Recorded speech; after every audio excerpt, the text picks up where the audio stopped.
سلام تماشابینان گرامی، خلاصه خبرهای مهم 26 مارت تاجیکستان و منطقه را از پایگاه خبری بامداد برایتان پیشکش میکنیم. شروع میکنیم از یک نگاه کوتاه به سرخط خبر مهم روز در این برنامه.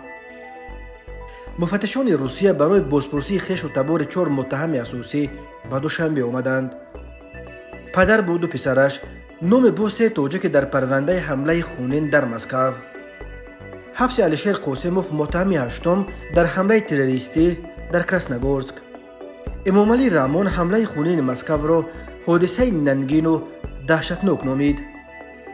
بازداشت یک جوان تاجیک در مسکو با گمان علاقه با نهادهای جاسوسی اوکراین و اکنون تفصیلات خبرها.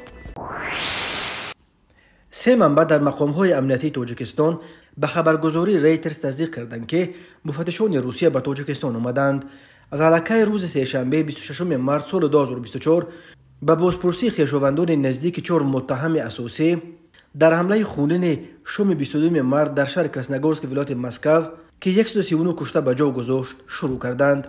بنا به گزارش خبرنگار ریترز در دوشنبه نظرعلی پیرنظروف، این منابع که صلاحیت در محضر عام شرح دادن قضیه را ندارند خبر دادند که مقامات قدرتی تاجیکستان خویشاوندان متهمان را از شهرهای وحدت و حصار و همچنین از نوع رودکی به پایتخت شهر دوشنبه آوردند. بنا به معلومات این سرچشمه ها جریان تفتیشات را که جانب تاجیکستان از طرف خود پیش میبرد شخصا پرزیدنت امامعلی رحمان تحت نظارت خود گرفته است. منابع ریترز درباره جریان و نتیجه های بازپرسی ها یگان تفصیلات ندادند. در همین حال خبرنگاران رادیوی آزادی در پی بازدید از خانه های 3 نفر از 4 متهم اساسی حمله کراسنگورسک در شهرهای دوشنبه، وحدت و حصار برای بازپرسی به دوشنبه بردن خویشاوندان این 4 نفر را تصدیق کردند. خبرنگاران شام 25 مارس به خانه سید اکرم رجبعلی زاده به شهر وحدت رفتند، ولی در خانه تنها یکی از نزدیکانش را پیدا کردند. او گفته است که پس از آن حادثه مقامات تاجیکستان مادر، برادر، همسر و 2 عمک سید اکرم رجبعلی زاده را برای بازپرسی به دوشنبه بردند.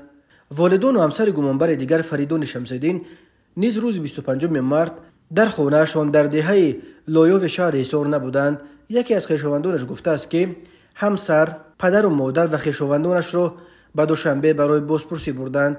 خبرنگاران با عین وضع در خانه محمد صابر فیضوف در دوشنبه دچار شدند. شام 22 مارس 4 نفر مسلح به تالار کنسرت‌های کراکوسیت خال در شهر کراسنگورسک حمله آورده ازدحام را قبل از آغاز کنسرت گروه موسیقی راک پیکنیک تیرباران کردند و گلوی برخی را نیز بریدند. مسئولیت حمله را گروه تروریستی داعش به دوش گرفت. الکی یک روز بعد FSB از بازداشت 11 نفر از جمله 4 حمله‌گر خبر داد. تا امروز اسم 8 نفر آنها معلوم شده است. متاسفانه 7 نفر آنها از جمله همه 4 متهم اساسی زادگان تاجیکستانند. در تاجیکستان خبر دست داشتن زادگان این کشور در حمله خونین تروریستی در روسیه، کشوری که تامین زندگی اکثر خانواده‌های تاجیک از آن سخت وابسته است، همه را به شوک آورد. به این دلیل دوشنبه خوان آن است که مسئله اشتراک زادگان تاجیکستان در حمله تروریستی اخیر در کنار مسکو روی مناسبت‌های تاکنون دوستانه و اتفاقچگی 2 کشور سایه افکند. یا خدا نخواسته به این مناسبت‌ها لطمه بزند و باعث باز هم بدتر شدن شرایط بین هم نه چندان خوب مهاجران تاجیک در روسیه شود. این است که روز 24 مارس پرزیدنت تاجیکستان امامعلی رحمان در صحبت تلفنیش با پرزیدنت روسیه ولادیمیر پوتین اظهار آمادگی کامل کشور برای تحقیق این حمله و در عموم برای مبارزه مشترک با تروریسم را بیان کرد و طور منابع ریترز خبر دادند امامعلی رحمان جریان تفتیشات را نیز زیر نظارت شخصی خود گرفته است. دادگاه نویه بسمانی شهر مسکو شب 25 مارس سال 2024 با 3 زاده تاجیکستان پدر و 2 پسر او را با اتهام همدستی در حمله خونین شام 22 مارس در شهر کراسنگورسک در کنار پایتخت روسیه برای قریب 2 ماه یعنی تا 22 مای سال 2024 به حبس پیشکی گرفت. یادآور می‌شویم شام 22 مارس بر اثر حمله مسلحانه بالای ازدحام در تالار کنسرت‌های کراکوسیت هال در کراسنگورسک دست کم 139 کس کشته شدند. پدر و 2 پسر بر اساس ماده 205 قسم 3 بند به کودکس جنایی روسیه به دست داشتن در عمل تروریستی عیبدار می شوند. اینها اسلاموف اسرائیل ابراهیموویچ 62 ساله، اسلاموف امینجان اسرائیلوویچ 33 ساله، اسلاموف دلاور اسرائیلوویچ 24 ساله. اسلاموف آزاده تاجیکستانند ولی شهروندی روسیه را دارند و در ولایت تور ثبت نام شدند. بنا به خبرها پسر خورده این خانواده دلاور اسلاموف صاحب رسمی اعمال ماشین رنگش سفید تمغه رنو بود که حملگران شام 22 مارت با همان ماشین به تالار کنسرتی آمده بعد کشتن مردم از آنجا با همین ماشین فرار کردند. تلگرام کانال باز خبر داد که دلاور اسلاموف بعد این حادثه یگان جا فرار نکرده بود، بلکه بلافاصله بعد فهمیدن اینکه ماشین به نام او ثبت نام شده را در رابطه با حمله تروریستی در جستجو قرار دادند، خودش به مقامات حاضر شد. ولی تفتیشات نسبت به نقش اسلاموف در حمله کراسنگورسک نظر دیگر دارد. بنا به فرضیه تفتیشات فریدون شمس‌الدین هنوز ماه ینور سال 2024 ابتدا امینجان اسلاموف را به هیئت گروه تشکیل داشتهش جلب کرده برادر خورده او دلاور اسلاموف نه دیرتر از 11 مارت یعنی 11 روز قبل از حمله به این گروه پیوست. رئیس کمیته تفتیشات روسیه الکساندر باستریک شب 25 مارت در گزارشش به پرزیدنت ولادیمیر پوتین درباره جریان تفتیش پرونده حمله تروریستی در کراسنگورسک خبر داد که 3 نفر روز 25 مارت حبس شده حملگران را نه فقط با ماشین بلکه با خانه نیز تامین کرده برایشان پول هم کشاندند. باستریک نام این 3 نفر را نگفت ولی معلوم بود که منظورش اسلاموف می باشند. قبلا دلیرجان میرزایف یکی از متهمان در حمله کراسنگورسک در بیاناتش درباره عبدالله نام نفر نقل کرد که آنها را به انجام این حمله خونین مایل کرده. برای او که 4 ماه در روسیه بیکار بود حتی از شناسویش ماشین گرفته داد تا که تکثیرانی کنند. به احتمال غالب او همان ماشین سفید رنو را که در حمله به کروکوسیتی خول استفاده شد در نظر داشت و عبدالله امین فریدون شمس‌الدین و شناسای او که ماشینش دادند احتمالاً پدر و 2 پسر اسلاموف‌اند. خود اسلاموف و یا نزدیکان آنها برای شرح قضیه دسترس نیستند. دادگاه نویه بسمانی شهر مسکو روز 26 مارت سال 2024 زاده قرقیزستان قاسموف علیشیر حاتموویچ را با اتهام همدستی در حمله خونین شام 22 مارت در شهر کراسنگورسک برای قریب 2 ماه یعنی تا 22 ماه سال 2024 به حبس پیشکی گرفت. علیشیر قاسموف بر اساس ماده 205 کودکس جنایتی روسیه با دست داشتن در حمله تروریستی عیبدار می شود. مرافعه او پشت درهای بسته صورت گرفت. علیشیر قاسموف علاقه نفر 8 است که در رابطه به حمله کراسنگورسک به حبس گرفته می شود. 7 نفر قبلی هم زادگان تاجیکستان بودند.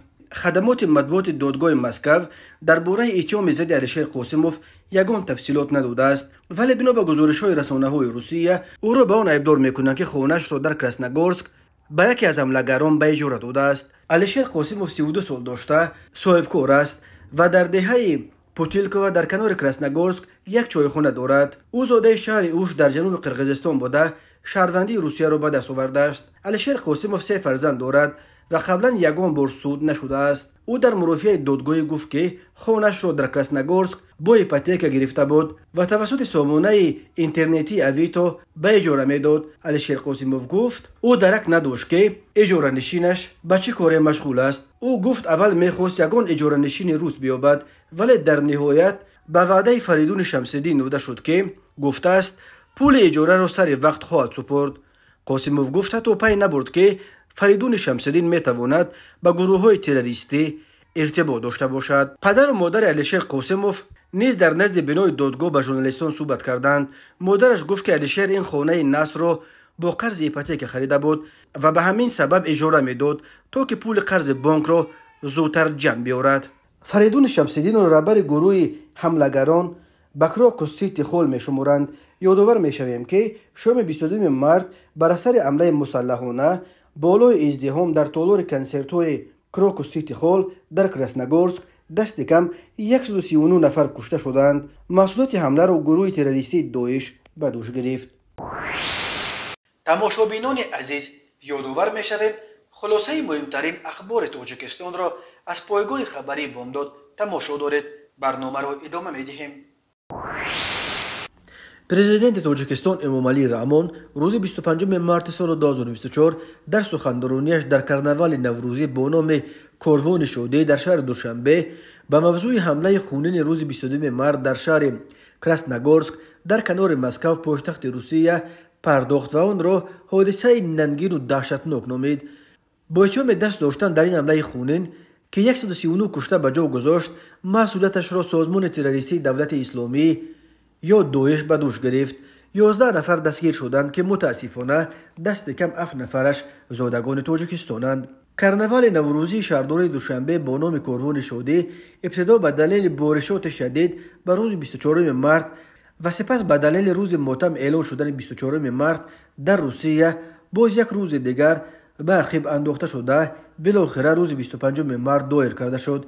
امامعلی رحمان در سخنرانیش از جمله گفت: چنانه که هموطنان عزیز ما در یاد دارند، 9 مارس در ملاقات با نمایندگان جامعه و خادمان دین وضع ناآرام جهان امروز، تهدید و خطرهای زمان معاصر از جمله طرف گسترش یافتن فعالیت گروه‌های افراطگرایی و تروریستی و سبب و عامل‌های به آن مساعدت کننده را مفصل تحلیل نموده وظیفه‌های هر یک شهروند را در چنین شرایط مرکب تاکید کرده بودم. خصوصا حادثه ننگین دهشتناک در نزدیکی شهر مسکو رخ داده هر یک ما مخصوصا پدر و مادران را بار دیگر هشدار می‌دهد که در تربیت فرزندان اعتبار باز هم جدی دهند. تکرارا تاکید می‌نمایم که ما باید نوجوانان و جوانان را از تاثیر چنین گروه و حرکت‌های خرابکار و دهشت افکن ایمن نگاه داریم و نگذاریم که فرزندان ما به نام نیک ملت تاجیک، دولت صاحب اختیار تاجیکان و پدر و مادران خود اسناد آورند.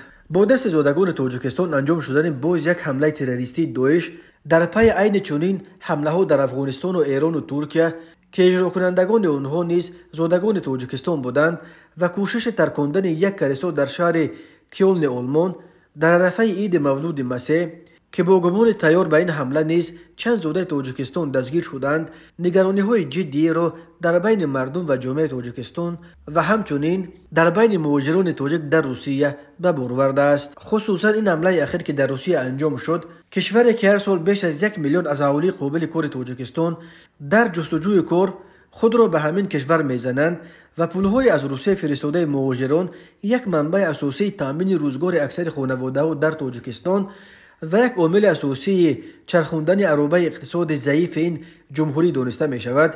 بسیاری ها نگرانند که در پی این حمله نگاه هم مردم و هم مقامات روسیه نسبت به مهاجران تاجیک شدیداً به طور منفی عوض می شود و در راه سفر تا کنون به صورت عموم تقریباً بی‌ممانعیت آنها به روسیه و جستجوی کار در بازار این کشور می تواند مانع‌های جدی ایجاد کند. در جامعه درباره بعضی تاجیک در حمله مسکو پیشنهادهای گوناگون صدا می‌دهند. برخی نمایندگان به اصطلاح اتئیسم جنگاور پیشنهاد دارند که همه امام‌های تاجیک مسجدهای روسیه را پس فرا بخوانند و به روسیه برای موعظه‌خوانی رفتن واعظان تاجیک را نیز منع کنند.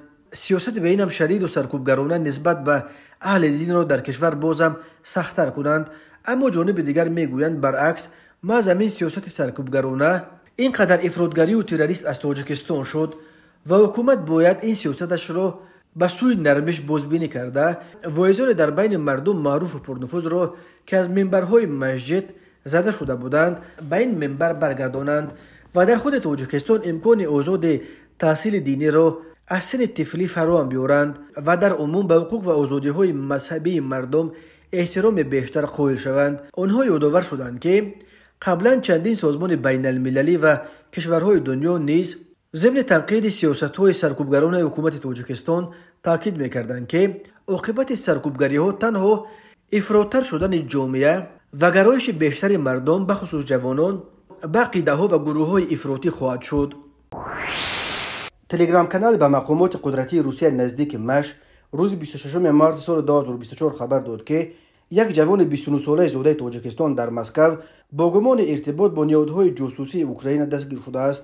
شام گذشته کارمندان دپس ماشین تمغه مازدا را که از جانب قهرمان مرگانوف 29 ساله اداره میشد منع کردند. راننده خیلی عصبانی به نظر می رسید و از این رو کارمندان پلیس تصمیم گرفتند که او را کوفت کوب کنند در تلفن او کارمندان پلیس مکاتبهش با شهروندان اوکراین و تاجیکستان را پیدا کردند که لعنش ضد روسیه بود.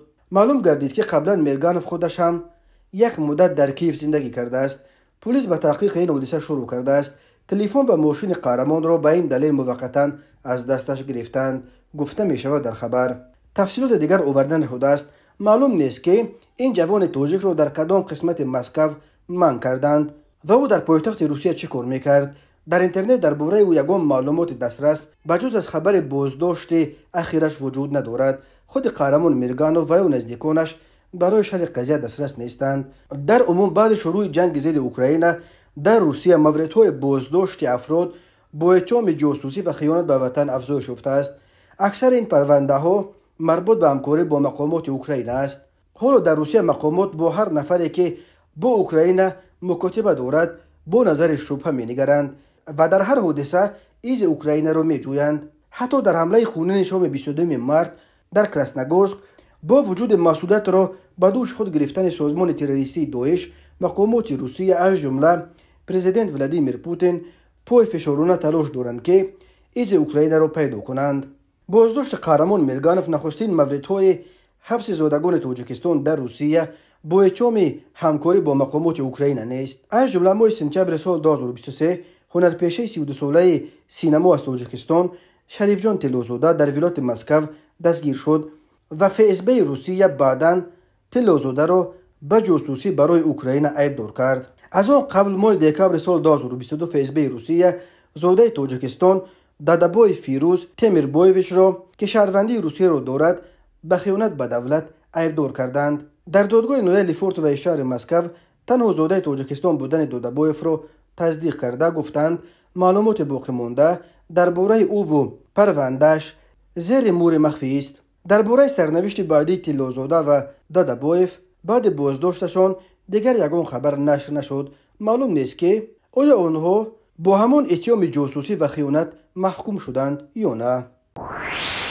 خدمات علاقه تاجیکستان روز 26 مارس سال 2024 با نشر یک اظهارات ویژه سر و صداهای برخواسته درباره جاری شدن قاعده‌های نو علاقه و از این به بعد گوش کردن تمام صحبت‌های تلفنی از جانب مقامات خوانده شدن تمام پیامک‌ها را رد کرد و این آوازه‌ها را کار دست اشخاص و گروه منفعت‌خواه با مقصد به تهلکه انداختن جامعه نامید. اخیراً در شبکه‌های اجتماعی پیامک‌های پخش شدند که گویا بعد حمله خونین در مسکو که با اتهام دست داشتن در آن زادگان تاجیکستان دستگیر شدند در تاجیکستان قاعده‌های نو علاقه جاری کرده شدند و گویا علاقه از 23 مارس مقامات نه فقط تمام زنگ‌ها و پیامک‌ها از طریق تلفن بلکه صحبت‌های مردم توسط مسنجرها را نیز زیر نظارت کامل می‌گیرند و همه را گوش می‌کنند.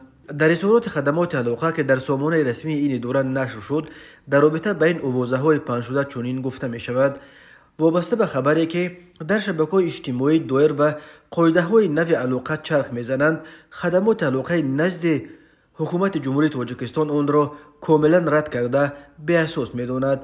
در این خبر فیکی از ثبت همه زنگ‌های تلفنی، پیامک‌ها و زنگ‌های واتساپ و اینچنین مانیتورینگ توییتر و فیسبوک سخن می‌رود که کاملا به اساس و گمراه کننده است. به معلومات شهروندان می‌رسانیم که از جانب خدمات علاقه نزد حکومت جمهوری و اپراتوران علاقه برقی هیچ گونه قاعده نو جاری نشده.